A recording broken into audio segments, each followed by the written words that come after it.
Bismillahirrahmanirrahim. Assalamu alaikum everyone. Welcome back to subject 3672. Today, climate responsive design. Today we'll be covering lecture number 7, that is roofs and attics with respect to the climate. So some of the major contents, as you can see on the left hand side, includes roofs, walls, attics, roof accessories. So when we talk of roof, the significance of roof for roof users and its optimization lies in the design development strategies. That means it resides with the designer, that how and in which climate that person is going to design a kind of a roof which can benefit and can correlate with the climate, in which the designer devices, either walls or roofs, take the main role of exposure to sun and environment. That means they become the barrier, they become the skin, they become the periphery of the enclosed environments. So when we talk of roof, the roof design of building is a complex problem of attempting to provide a form of enclosure that resists the forces of nature. What are the major forces of nature, G? Sun, then we have rain, we have got thunderstorms, we have got thrust-based airs, then we have got exposed sun, scorching heat.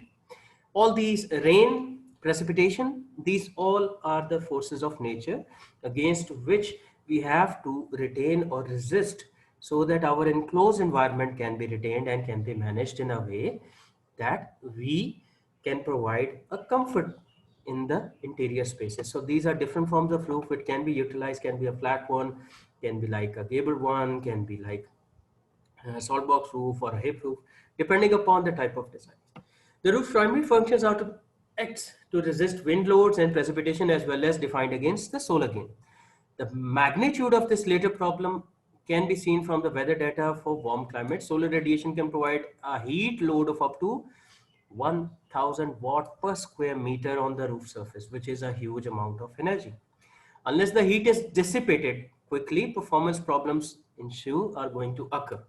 So we have to design it in such a way that the roof, if in hotter or arid zones, we do not accumulate heat, we need to disseminate it.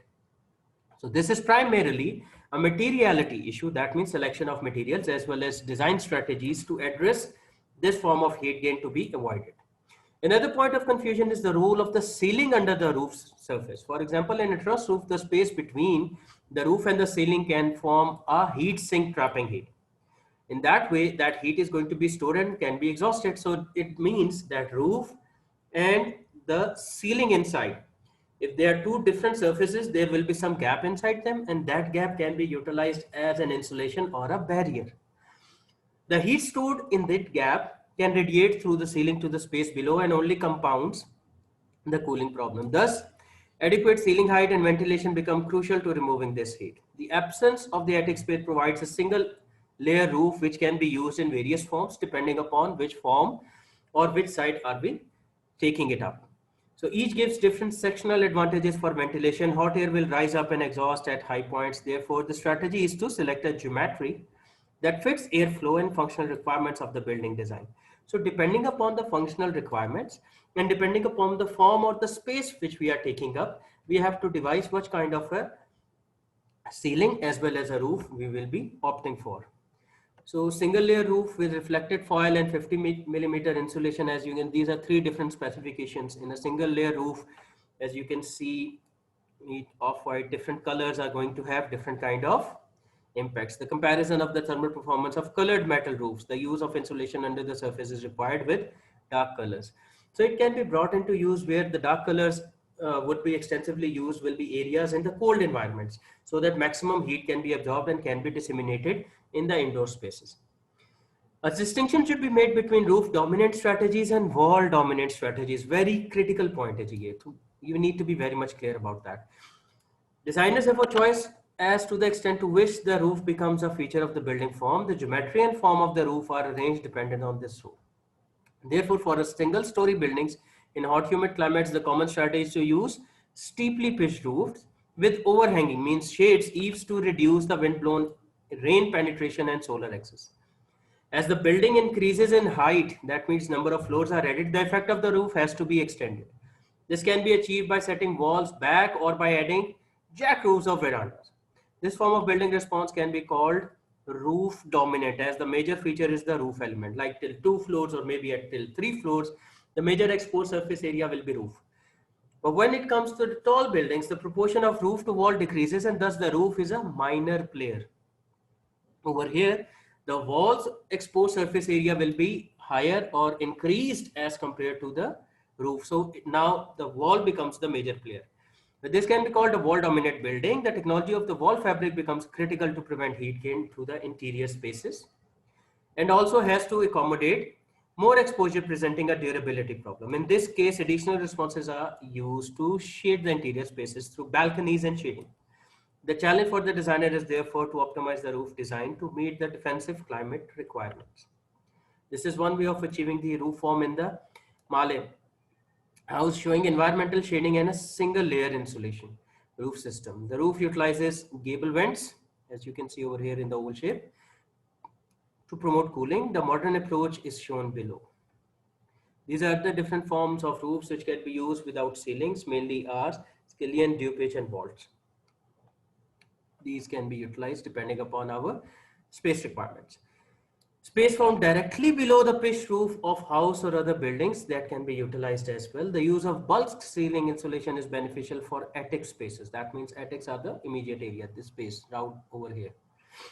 For attic spaces in moderate climates, as can be seen in summer, heat gain due to heat buildup is reduced. It is important that the internal spaces are well ventilated, otherwise the insulation can trap heat at night. Left side over here, as you can see, in winters, heat loss from the internal spaces is reduced and can be retained. But in the summers, that has to be exhausted. Without exhaustion, it will be very hard. So annual cooling and heating loads, no insulation and cooling, you can see the heating load is very high, and so will be the cooling load. With insulation, it is reduced. No insulation and heating, and insulation and heating both are provided, so it is going to have a very comparatively low megajoules per square meter per year ki calculations unit has been used. So we have to baseline this, that with insulation and with proper heating as well as mechanism for ventilation, we can adopt to a very efficient design strategy. So here is a small comparison between the black roof and the white roof. But before that, the reduction of heat transfer heat gain can be achieved by three main mechanisms. Use of reflective surfaces, that means they will be in white color. Use of ventilation to the roof surface, that means the accumulated heat can be ventilated. And insulating the ceiling, that means bringing a barrier. So when we talk of a black roof, the temperature will be around 180 degree Fahrenheit, where will be in white, it will be 100. Inside temperature 115, over here in the white, it will be 80 degree Fahrenheit. Reflects sunlight only 20%, whereas white is going to reflect like 85%, keeps in smog, and both that comparatively reduces the smog. Heats stormwater 30 degree Fahrenheit, whereas over here savings on smog and health is comparatively higher. So depending upon the context, black roof preferably in the colder climates and white roof in the hotter climates can be utilized. These are different forms in which we can utilize the roof accessories, can be like tent houses as shown in your book. Plan section and elevations are shown. These are the different elements and their assembly which can be utilized, and it can brought in better insulated forms.